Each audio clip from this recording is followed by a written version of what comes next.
Ngayon, meron po tayong apat na mapapakinggan, na apat na stages sa buhay ng ating panauhin sa oras nito. At yung una, ito po yung tinatawag na old life. Yung dark side sa kanyang buhay. At yung pangalawa, yung kung paano niya nakilala ang Panginoon. At yung pangatlo, yung bagong buhay. Ano ba yung nakita natin na pagbabago mula nung nakilala niya ang Panginoon? At of course, yung pang-apat, ito po yung kanyang ministry o kaya yung kanyang pinag-aabalahan sa oras na, sa panahon nito. Excited po kami na mapakinggan yung patuto. Anyway, sir, going back sa iyong tanong kung ano yung dati kong buhay, ako po isinilang doon sa Capiz, ang lugar ng mga aswang, sabi nila. Pero dahil ako po ay Kristiyano, nananalangin po muna ako bago kumain. Kumakain pa rin pala, no? Anyway, ako isinilang pang-anim sa 10 anak ng aking mga magulang. Medyo Pastor Dan, medyo baog yung nanay ko. Kasi yung ibang kapitbahay namin, yung ibang kapitbahay namin ay 12, 15, 18, yung mga anak. Kaya medyo baog pa ng kaunti. Of course, meron namang pamilya na mas smaller yung kanilang yung kanilang number, no. So ang tatay ko po dati po siyang malaking katungkulan sa parang DepEd kung sa atin ngayon. So assistant supervisor po siya doon ng buong Region 6. At ang nanay ko naman po ay public school teachers. Public school teacher, I should say. No? So kaming lahat, karamihan po sa amin, we became teachers or educators, no. Ako actually is AB English. But during my youth, hindi naging maganda yung buhay ko kasi yung tatay ko kasi after some time nagkasakit. Nung nagkasakit siya, miraculously, hindi po kasi siya mananampalataya. Maraming kalokohan yung buhay niya. Although siya ay maayos sa harap ng maraming tao. Pero siya lulong siya sa inom. No? So because of that, medyo mahirap ang buhay nilang mag-asawa, pati na rin sa amin. So one day, siya nagkasakit at pumunta na kami ng maraming hospital, hindi siya gumagaling, no? At pumunta na rin kami sa mga quack doctors na ubos na yung mga manok laming itim at saka mga pula at puti. Hindi pa rin gumagaling yung tatay ko, no? So one day, they tried God, and to make the long story short, miraculously he was healed. And nangako siya sa Lord na kung siya ay pagagalingin, ay maglilingkod siya kay Lord at magpapastor. So gumaling siya at true to His word, siya po ay nagpastor. At yun po nagsimula ang kalbaryo sa buhay ko kasi namin actually, kasi naging mahirap kami financially. Nung una medyo maayos yung aming finances, may 2-3 kaming katulong. So nung wala na siya sa kanyang trabaho, ay all of a sudden na-plunge yung aming finances into despair. Kaya ganun po. In a way, yun po yung isa sa mga main reason na nagrebelde ako sa kanya. So I took vices, drugs, at saka una, member ako hanggang sa naging leader ako ng Layas Anak Gang doon sa lugar namin. So sa Capiz. Sa Capiz. So yun po yung aking isa sa mga madilim na kahapon, Kuya Gil. So katulad niyan, no, na banggit mo, pero meron ka bang maalala kung kailan mo naisuko ang buhay mo? Okay, sa panahon na yun na yung dark side, siyempre sabihin mo na yung kanyang yung pangako ng yung father na pag siya'y pagalingin ni ng Panginoon, tapos siya ay pinagalinga, tapos siya ay talagang doon ba niya talagang tinanggap ang Panginoon, at paano din niya kayo ni-reach out? Siya ba ang nag-reach out sa inyo? So yun, Kuya Gel, doon ang simula ng pagbabago ng kanyang buhay. Kasi nga po, yung tatay ko dati, naglilingkod na parang akolito sa church, parang siya sa Roman Catholic Church. Pero ang buhay niya kasi ay buhay din ng walang direksyon at walang kabuluhan. So nung nagkasakit siya, doon talaga siya nagkaroon ng katanungan sa kanyang buhay. At nung pinagaling siya ng Diyos, that's a powerful miracle. Kaya tinutuhanan niyang kanyang pangako sa Diyos na maglingkod. So mula nung time na yon, totally changed na ang kanyang buhay. At nung na-change ang kanyang buhay, of course, he was aggressive preaching the gospel, preaching to people, including us na mga anak niya. So actually, early in life, 6.5 years old ako nung nakakilala kay Lord. So 1975, Kuya Gil, ng June, nakilala ko si Lord at pinaghari ko siya sa aking buhay. But then, after ako'y naging 11 or 12 years old, doon ko ako nakaranas ng kahirapan sa buhay. Doon na yung nararamdaman namin yung kahirapan ng finances at kakulangan ng material resources. So doon na po ako napunta sa wrong crowd, so to speak. So Dan, partner, anong masasabi mo dyan?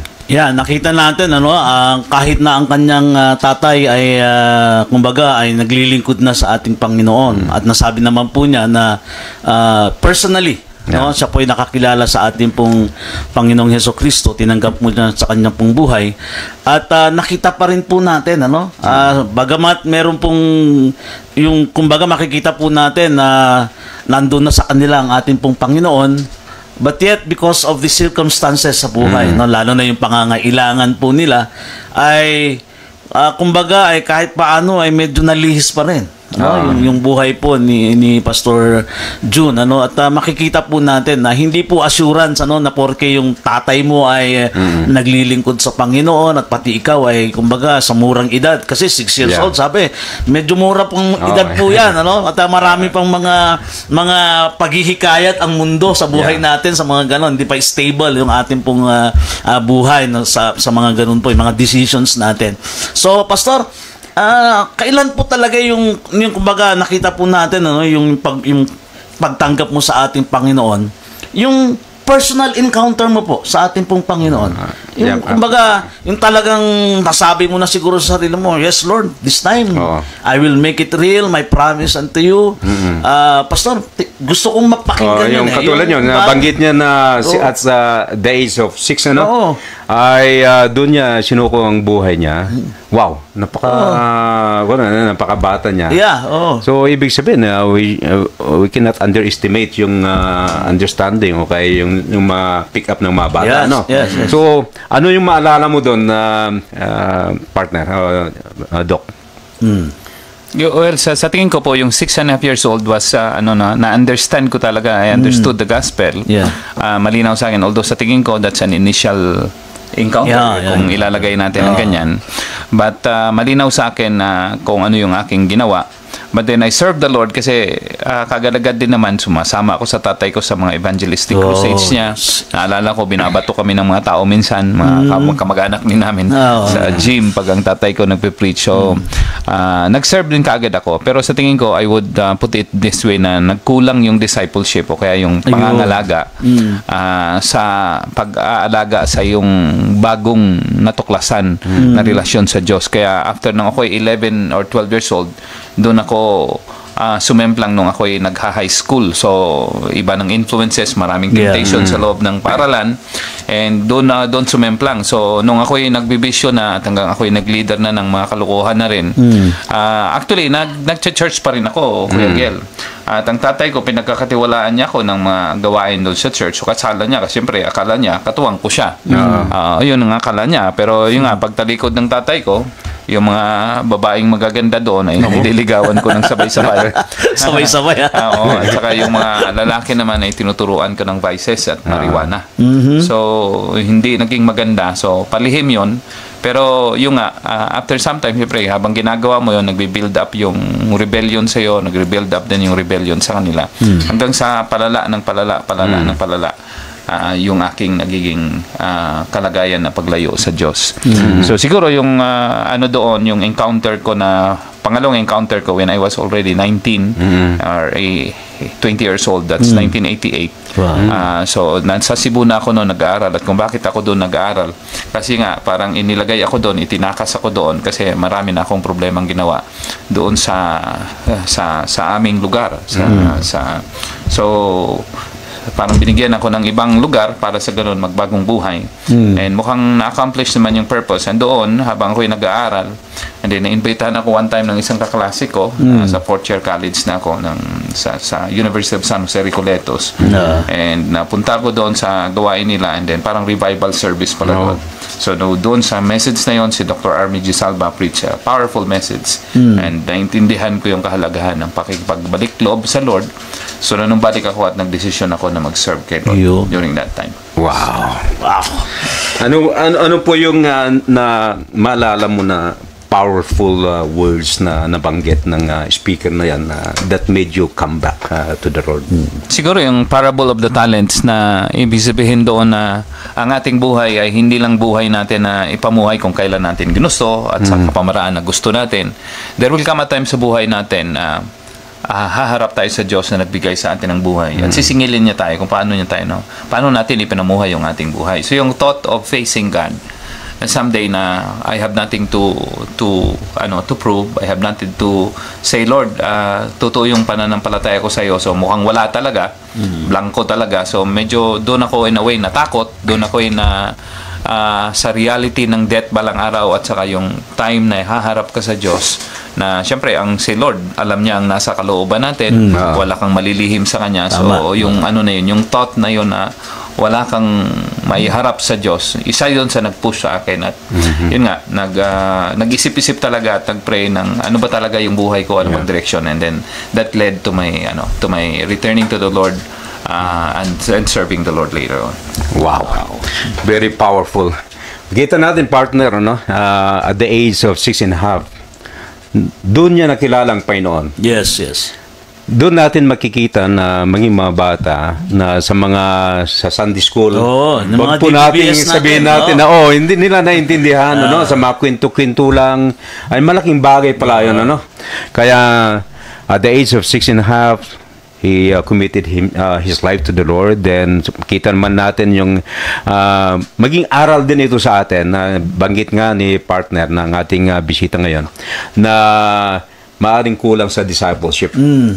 Maaring napabayaan, maaring masyadong busy yung kanilang pastor, kay mga manggagawa doon. Kaya doon na medyo nasira ang kanyang buhay. But then we praise God dahil yung naitanim na word or seed sa kanyang puso ay nung at the age of 19, doon umusbong Yan. Doon niya, kaya hindi sayang. Sabihin natin na hindi sayang. Tama. Although, kaya mga kaibigan, mga nakikinig sa oras na to, ay maaring marami tayong maaring ikaw ay tinanggap mo ng Panginoon. Masabi natin na ikaw ay Kristiyano, pero ikaw ay malayo sa ikaw ay nanlalamig nanlalamig sa iyong pananampalataya, sa iyong buhay Kristiyano. At ito ay maging aral sa atin.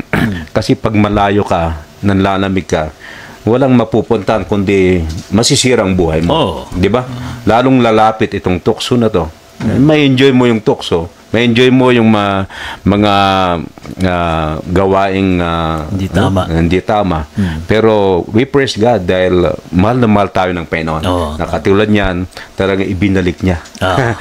Okay, partner, sunod natin, ito nga, makita natin yung kanyang old life at ang kanyang encounter sa Panginoon.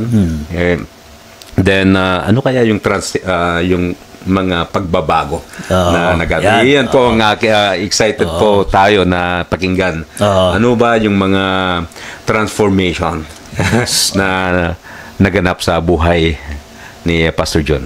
Okay. Pakinggan natin. Sige, Pastor. Actually, yung buhay ko dati na maraming weaknesses sa buhay, parang ito din na rin ang naipakita sa akin ng Lord na magiging ministry ko. At nagiging ministry ko. So parang turn from darkness into light, no? So from weakness into testimony. So kunyari nung unang panahon, nagkulang sa akin yung discipleship. And salamat naman sa tatay ko at sa mga pastor na ginawa nila ang kanilang makakaya. But nakikita ko ngayon ang kahalaga ng discipleship. Kaya isa sa mga central themes ng aking ginagawang ministry sa church at saka sa ating mga churches din, Pastor Gil at saka Pastor Dan, ay yung trust ng discipleship. Okay. Kasi hindi automatic na ang tao'y lumalalim kay Lord eh. So dapat intentional talaga na may programa tayo simbahan kung paano palalaguin yung ating mga member, no? Pangalawa ay yung nung unang panahon ay gumun nga po ako sa mga bisyo. At ang isang doon ay ang isang weakness ko, Kuya Gel, ay yung sa pornography. Okay, so involved din ako sa pornography at struggle ko rin yan ng matagal nung unang panahon. But today, that's one of the features of our ministry, no? Na tumutulong sa mga kabataan, tumutulong sa mga families, tumutulong sa mga marriages, at tumutulong sa mga taong nagkaroon ng sexual abuses, no? Sa mga drug addicts, tumutulong tayo doon kung paano natin ma-restore at magampanan sila, matulungan sila. In fact, magkasama kami ni Pastor Dan sa isang organization na pangalan ay Uplife, na ang isang purpose noon is tulungan yung dating nung unang panahon, ang isang main purpose namin ay tulungan yung mga addicts, ma-rehabilitate sila. Although ngayon, lumawak na, binigyan tayo ng City Council at ng government dito sa Baguio ng karapatan na pribilehiyo na pumunta sa mga different schools para ipangaral yung kahalagahan ng yung dangers ng drug addiction at saka yung mga vices. So from drug addiction focus, so mas malawak na siya. But nakikita ko ngayon yung dati kong struggle at dati kong weakness sa buhay, yun na rin yung mga platforms ko sa ministry. So, yung pala, nung unang panahon, frustrated ako as a person. At pag Kristiyano ka kasi, napoprostrate ka, paulit-ulit yung buhay mo, paulit-ulit yung kasalanan, hindi masyadong nagagawa. Pero yun pala, pag nalagyan ka ng tamang discipleship, naturuan ka ng maigi, no? Magagamit mo pala yung weakness mo into strengths. So, mapapalitan. So, I'm enjoying yung aking buhay ngayon. And basically, that's where yung umiikot yung buhay ko. I counsel people na yung struggle ay kamukha ko dati.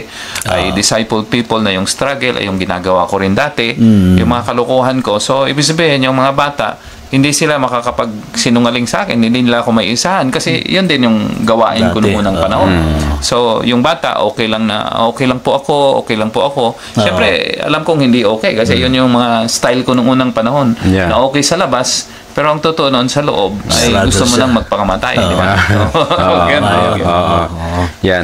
So, nakita natin na yung katulad na nabanggit niya, yung kahinaan, talagang nagagamit na ngayon. Pero hindi ibig sabihin na talagang subukan din natin.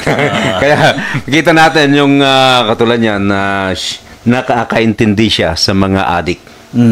Kung ano nga ba yung talagang kalagayan ng mga adik.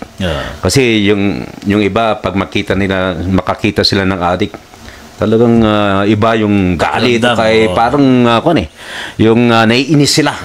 Pero kay Pastor John, naaawa. Iba talaga, kasi doon ka galing. Tama. At meron din silang karapatan na makarinig ng good news. Yes. Na katulad niya na mahal pa rin ng Panginoon, regardless kung ano man yung kanilang buhay. At katulad niya yung mga struggle ng napakarami ngayon ng mga kabataan, hindi lang mga kabataan, kundi maging kalalakihan at maging mga kababaihan ng pornography. Di ba? Kaya yan ang talagang address ngayon, and salamat sa Panginoon dahil sa kanyang madilim na kahapon ay nagagamit siya ngayon para i-reach out yung mga ganong buhay ng mga tao, partner. Talaga naman yung pinakita sa kanya ng Panginoon sa buhay po niya. Minsan talagang nakita ko doon yung kung kung saan siya yung medyo nadapa. Yun yung ginamit ng Panginoon para muli siyang makabangon doon. At ngayon nakita natin yung resulta, nung alam nyo, kapag tayo po ay talagang anak po tayo ng ating Panginoon, kahit kung minsan lumilihis tayo talagang inaakay pa rin po niya tayo pabalik. At yun po yung nakita ko sa buhay po ni Pastor June, na alam natin napakadilim nung kanyang pinagdaanan, pero at the same time pinakita pa rin ng Panginoon yung liwanag para po sa kanyang buhay. At yun nga, yung mga nakikinig po sa atin na ganyan po ang kalagayan, patuloy lang po tayo na humawak sa ating pong Panginoon. May mga times talaga kung minsan matigas din ang ulo natin, di ba? Meron tayong nagagawang hindi tama, pero dahil ibang klase kasi yung pag-ibig ng Diyos sa atin wala pong makakapantay ron. Dahil anak po niya tayo, kahit tayo po yung nagkakamali, patuloy pa rin po niya tayong itinutuwid at inilalagay sa tama. And I saw in the ministry of Pastor June na actually talagang there was a time in my life na siya yung gusto ko maging mentor ko pero minsan yung schedules po kasi namin hindi nagkakatugma pero maganda at siya po yung naging presidente natin ngayon sa CSB7. Somehow if he speaks we really may talagang tumatama sa atin yung kanyang sinasabi po at talagang binibigyan natin ng halaga po yun. And we praise God sa buhay po ni Pastor June. Alam po natin na ako po dati naging nung young people po ako, kasama po ako dun sa kanyang hinahawakan na ministry ngayon pero hindi po ganun dati. Ngayon nakita po natin talaga yung grabe yung transformation ng mga miyembro po doon. Talagang talagang I praise God sa buhay po ni Pastor June. Partner. So salamat partner. Kita natin yung new life in Christ at nabanggit din niya yung kanyang ministry for Christ at napakaganda. Maring meron pa siyang ibang mga ministry na pwede niyang ibahagi. Thank you, Kuya Gel. But salamat din, Pastor Dan. It's humbling to know yung word, to hear your words. And of course, malaking bagay ka sa simbahan ng Calvary noon at hanggang ngayon kung anong narating namin ay dahil din sa mga taong kamukha ninyo na nagdeposito ng matibay na fondasyon na kung saan inaapakan na namin at ini-enjoy namin ngayon. Maraming salamat. Ngayon, isa siguro yung dalawa sa mga importanteng ginagawa ko dahil nga po sa akin na ring kamalian sa nakaraan, yung gusto kong bumawi, moving forward, gusto ko namang bumawi sa mga tao. Marami, Kuya Gel, marami kasi mga tao na tumulong sa akin nung ako'y nasa kadiliman. So, pag pinagsama-sama natin yan, napakaraming tao na nakatulong sa akin and I was truly grateful. Kaya ngayon, ano naman ang iniisip ko, anong magagawa ko sa mga taong nag-i-struggle. So, una, sa mga kabataan, which is one of our passion, is that bukod sa nag-i-speak ko sa different schools almost regularly sa iba-ibang topics, isa sa ginagawa namin, Kuya Gel, ay ngayon, actually, presidente ako ng Pine City Toastmasters Club. Ito ay club na kung saan pinapalawig nito, ini-improve, ini-enhance ang communication and leadership skills ng mga tao, professionals man, and especially mga students at kabataan. So, magitan ng organization na ito, natutulungan natin yung mga tao nagsasalita confidently in public, na i-improve nila ang kanilang public speaking and communications, and it enhances yung kanilang self-esteem at yung magagawa nila sa Diyos. And yung another passion of ours, or siguro of mine, ay yung counseling. Nagka-counsel tayo sa mga married people, married couples, nag-hold tayo ng mga regular seminars and counseling. And honestly, itong lately, kinakalungkot ko the past almost 3 years now. Nagka-counsel kasi ako ng mga tao, Pastor, at saka Kuya Gel. At pag usapang sexual abuse, napakahirap na counselan yan. Alam naman natin siguro yan. So, inaabot ako ng 5 years, 7 years, 9 years bago makita ko yung So, I prayed for wisdom one day. And the Lord impressed in me na i-multiply yung sarili ko sa mga leaders. So, nag-train ako ng mga leaders. Nagsimula kaming 4 katao, Pastor. And then, yung 4 na katao, isang grupo lang yan. And today, less than 3 years, meron na kaming 4 na grupo. At yung 4 na yun, nagbalo na into 56 or 58 people. Nasa amin pa lang yan. Ibig sabihin yan, Pastor, ang translation na napakaraming na-abuse sexually. Hindi lang sa amin malamang, kundi sa mga. So, nag-speak ako minsan sa ibang mga churches at sinishare ko po ito. Humingi din ako ng tulong sa ating DSWD at sa bang ahensya ng gobyerno. Natagpuan ko na wala palang ahensya ng gobyerno na nagsusupport sa ganitong klase ng problema. So, nalungkot ako ako, and of course, naintindihan ko naman ang kalagayan kasi na-invite din ako sa DSWD para mag-speak, para mag-counsel din doon. So, naintindihan ko din ang kanilang limitation. But, ito yung malaking need na nakikita ko. Kasi, if you would remember, rising sa buong Pilipinas yung teenage pregnancy, Kuya Gel. At ang karamihan nun, yung sa yung data na yon, ang pinakamarami nun nasa Cordillera. At nagbibiro yung isang pastor na kasama ko one time nung narinig namin yung data ko. Sabi, siguro pastor kasi mainit dito, malamig dito sa Baguio. Pero of course, sa mga taong na-abuse, hindi yan biro eh. Biro, yan, buhay nila yan. So, yung nga po, pag ako'y naiimbita, nag-share ako ng ganito, nagle-lecture ako sa minsan sa campuses. So kunyari nag-lecture ako, ang topic ko ay drug addiction. Pasadahan ko lang ng konti yung sexual abuse. Magkwento lang ako doon sa ginagawa ko. 5 minutes kunyari. Alam niyo yung Pastor Dan, yung question and answer after that, ang mga tanong ng estudyante at mga tao, actually puro na sa sexual abuse. Kung paano i-handle, sabi sa kanila yung kanilang kaibigan, hindi nila alam kasi sabi sa kanilang kaibigan, wag mong sabihin kahit kanino. Pero yung kaibigan naman, naglalaslas. So nagugulat ngayon yung bata, anong gagawin niya? No? In fact, pati yung nanay, hindi niya alam kung anong gagawin. So nakita ko ang laki-laki ng need dito sa area na ito. And siguro po inihimok natin ang mga churches. Kung kayo po ay nakikinig at kayo po ay kasama doon sa binabanggit po namin na may ganitong problema, please ask help. Hindi kinakailangan mag-suicide, hindi kinakailangan na suwaksan yung inyong buhay. Yung inyong buhay po ay napaka-precious kay Lord. Mahal na mahal niya po tayo, mahal naman niya kayo. At gusto niyang gamitin yung buhay na yun. May magandang plano sa inyo ang Diyos. So wag niyo pong wakasan. Ask help po, narito kami ni Kuya Gel at saka ni Pastor Dan, ang atin pong station dito ay narito. Napakarami pong pwedeng tumulong.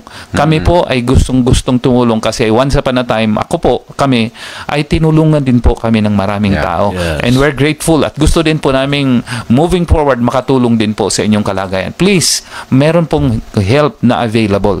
So pwede nyo kaming i-contact, pwede kami mag-lead ng mga seminars na ganito, pwede kami mag-lead ng mga information dissemination na ganito. And kung kayo naman po ay nasa posisyon na makakatulong sa mga areas na ganito, please help po. Kung meron kayong resources, meron kayong talents, tulungan niyo po yung atin pong programa, tulungan niyo po yung ating association, yung ating station. Let's fight this together. No? Kasi dati-rati nung panahon ko, Kuya Gel, ng 1980s, no? Kasi medyo may edad ako kaysa sa inyo, although hindi pa masyadong taas. Okay. Nung unang panahon ng 1980s, ang mga rapes po ay nangyayari. Yung mga dalaga, inaabangan ng lalaki, kunyari, sa madilim na lugar paggabi, hinahablot sila, tinututukan ng baril, tinututukan ng balisong, no? And then doon sila nire-rape sa madilim na lugar. Sa ngayon, hindi na ganyan ang maraming rape cases. Ang maraming rape cases ngayon are perpetrated by cousins, older brothers, di ba? Uncles, ang hirap kong tanggapin, Pastor, yung father mismo at saka yung grandfather. Ang hirap kong tanggapin. Meron dating jail dito sa atin sa Benguet na ang balita ko, kasi doon nag-work yung aking isa sa mga leaders, ang balita ko is that puro rape violators ang nandoon. Imagine mo, almost lahat ng nandoon sa, isang jail ay nandoon karamihan. Ibig sabihin, naka-rising po ito. And if you would analyze, kasi nga yung issue ng pornography is also on the rise. Dahil sa Facebook, dahil sa social media. Actually, napakadali na ngayon. So, ibig sabihin, ang mga lalaki nagugumon ng maaga sa pornography. And as a result of that, siyempre, because nagugumon sila, ibig sabihin, rising din yung abuses na ganyan. So, kailangan po natin ng community, kailangan tayo magtulong-tulong dito, mga kaibigan. At hindi lang po natin magagawa ito ng konti lang tayo. Lahat tayo kailangan. Hindi po natin alam ang inyo pong mga anak, precious, hindi po natin alam. Minsan ang tao hindi kumikibo pag ang biktima ay yung kapitbahay o ibang mga tao. Nang lang sila kikibo kung mismo nilang family. Huwag na po nating antayin yan na dumating sa ating buhay. No? So, kung may problem ganyan, tulong-tulong po nating labanan po ito, pagtulungan po natin. Of course, yung mga gumagawa naman nito, nalulungkot po tayo, pero meron din silang pag-asa. Ibig sabihin, abutin din po natin, malamang nalulung lang sila, hindi sila nabantayan. Pero kailangan din nila ng tulong. Ba't kailangan po nating lahat na magsama-sama tulungan po itong klaseng problema ito sa atin pong society. Okay. Yan, partner. Wow, maraming salamat Pastor Jude sa napakaganda pong pagbabahagi po sa atin, especially the ministry that he is handling right now. At yan nga po, kung panawagan din po natin, may mga ganyang cases po tayo, ang office lang po natin nasa PBTS lang po. Pwede nyo po kaming abutin po doon ng office po ng CSBCM. At naroon din po ang inyong lingkod, kami po ni nila Doc June at ni Architect Gil ay talagang lagi naman po, no, available po tayo, no. So wow, partner, sige, you can just say something. Okay, partner, nais kong kunin itong pagkakataon na to para mag-invite para sa anniversary po natin, ano? Sa CSBCM anniversary sa July 13 sa PBTS, o kaya dito sa Takay Road. Lahat po kayo ay imbitado. Ayan. At maging sa CSBCM Variety Show sa August 10, 5 to 8, makakapanood tayo doon ng cultural dance, drama, musical, puppet show, martial arts exhibition, and so on and so forth.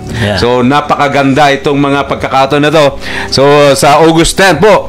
At nais ko rin extend itong condolences sa family ni Pastor John Giselle. Siya po ngayon po yung kanyang cremation daw niya ngayon, no? Cremation. Pastor Edward Giselle, our condolences po sa family po ninyo. Okay, at salamat sa mga host natin, sa mga sponsors natin, sa Cordillera Southern Baptist Churches Ministries, sa pangunguna po ng ating presidente, at siya rin ang ating panauhin ngayon. Siguro nakikita ko na siguro magiging regular na to. Napakarami siyang dapat ibahagi, ano? Na kailangan natin sa ating pamilya, maging sa ministry. At maging salamat din sa GMS Technology. Ito po ay TISDA accredited school, second floor, Adivay Building, Bonifacio Street, Baguio City.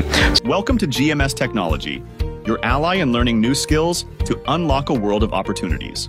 As a TESDA registered school, GMS Tech offers a broad selection of premium courses, available both online and through in-person training. Our engaging courses such as AutoCAD, Revit, STAAD, ETABS, 3D Max, and ICT allow you to meet your industry-relevant skills, empower your career with us, and gain more skills. Nice ko lang pong i-announce ang ating pong CSBCM monthly meeting. This will be on Monday, July 8. Doon po tayo sa Touch Christian Fellowship po, no? At kita-kita po tayo doon. Muli, ito po ang inyong lingkod, Pastor Danny Santos po. Last word po sa ating pong padauhin ngayon pong umaga. Salamat, Pastor Dan, sa inyong invitation. Salamat, Kuya Gil. Salamat sa opportunity na makadalo rito sa inyong invitation. Okay, at ito rin ang inyong lingkod, Kuya Gil Sugano. Salamat. Thank you.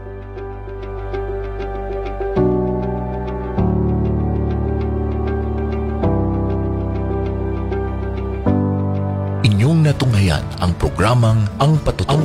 Kung kayo'y napagpala ng programang ito, maaari lang tumawag o mag-text sa 0967-390-7523 o kaya'y dumirektang kumontak sa messenger ni Kuya Gel Sugano. Maaari di kayong magpadala ng inyong pinansyal na suporta upang magtuloy-tuloy ang programang ito. Maraming salamat po at magkasama-sama muli tayo sa susunod na kabanata.